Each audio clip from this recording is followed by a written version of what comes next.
Why is it so hard to make real friends as mature gay men? We're not talking about acquaintances or hookups. I mean real friendship, the kind where someone cares about you, sees you, and actually sticks around. I get tons of comments on my videos like this one. He's 82. I'd like good friends, someone to have dinner with and conversation with. But that is harder to find than a new husband. And let's be honest, friendships are not just a nice to have. For many of us, close friends become our chosen family. They help carry us through challenges, including the rejection, loneliness, and stress that many gay men deal with. And as we get older, life pulls people in different directions. Some friendships we lose forever. Some friendships drift. That's why being intentional about the friendships we do build now, it matters so much. But developing and keeping friendships for gay men has become a huge challenge. And when I'm working with gay men, I can identify 5 major reasons for that. Here's the first reason, the reason I see the most. It's about how the spaces that are available to us as gay men are not designed for authentic connection. Bars, apps, and parties completely dominate gay culture, but they were not designed for deep friendships. These spaces are built for quick interactions. They reward youth, looks, and hookups. They don't reward things like character or the qualities that actually make someone a good friend. Many of us feel invisible in these spaces. Everything about it, the music, the pace, the whole culture, it's all geared towards younger people. And when the focus is on hookups rather than friendship, it's hard to signal what you're looking for without being dismissed or misunderstood. And here's something we don't talk about enough. If loud and crowded places overwhelm you, it makes it so much harder to actually connect with anyone.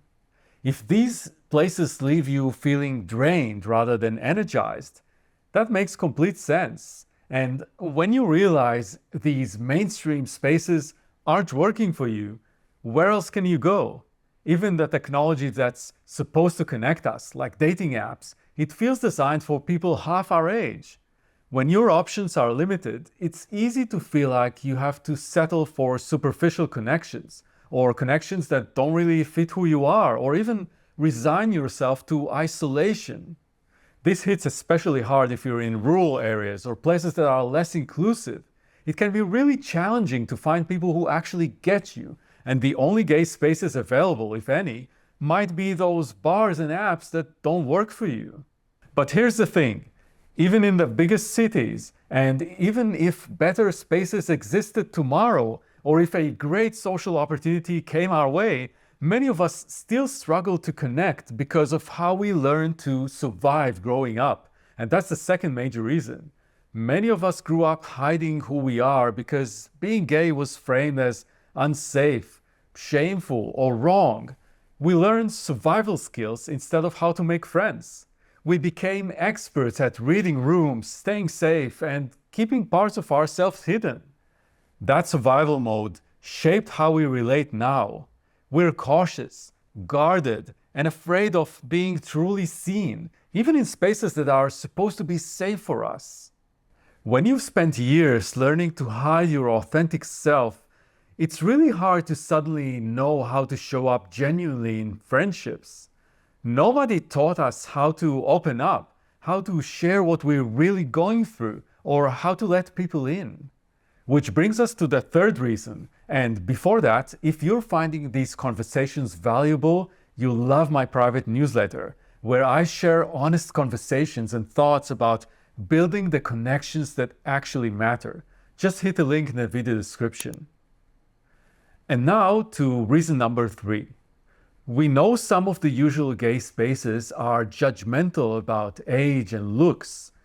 But the thing is, many of us also carry around this voice inside that says, you don't really belong here, or they won't actually like you. It might come from years of hiding who we are, or just past rejections, and it can make us cautious about putting ourselves out there. This can show up in many ways. For example, You might not follow up after a good conversation because you figured they were probably just being polite. Or you wait for the other person to text first because you don't want to seem too eager. It feels like you're protecting yourself from rejection. But here's the thing. When you don't follow up, they think you weren't that interested. When you always wait for them to reach out, they assume you're not really invested. So those careful moves end up creating the exact distance you were trying to avoid. But that's not all. There's another big problem that most people are not even aware of. Reason number 4 is all about how we lack a real plan for making friends. Has anyone ever taught you how to make real friends as an adult? We assume it would be just happen naturally through work, hobbies, or whatever. And then what happens is we end up with surface level connections rather than the deeper friendships we really want. Without being clear about what kind of friendships you actually want, you drift. You're just hoping friendships will happen instead of being intentional about it. And just hoping leads you to shallow outcomes. Think about it. We have no clear plan for the basics. Where do we meet like-minded people? How do we move from acquaintance to actual friend? How do we maintain connections over time? A plan means getting specific. Maybe it's joining that LGBTQ book club, even though you're worried it's all couples or you've had a bad experience with other clubs in the past. Maybe it's actually messaging that guy from the theater group who seemed nice instead of assuming he won't remember you.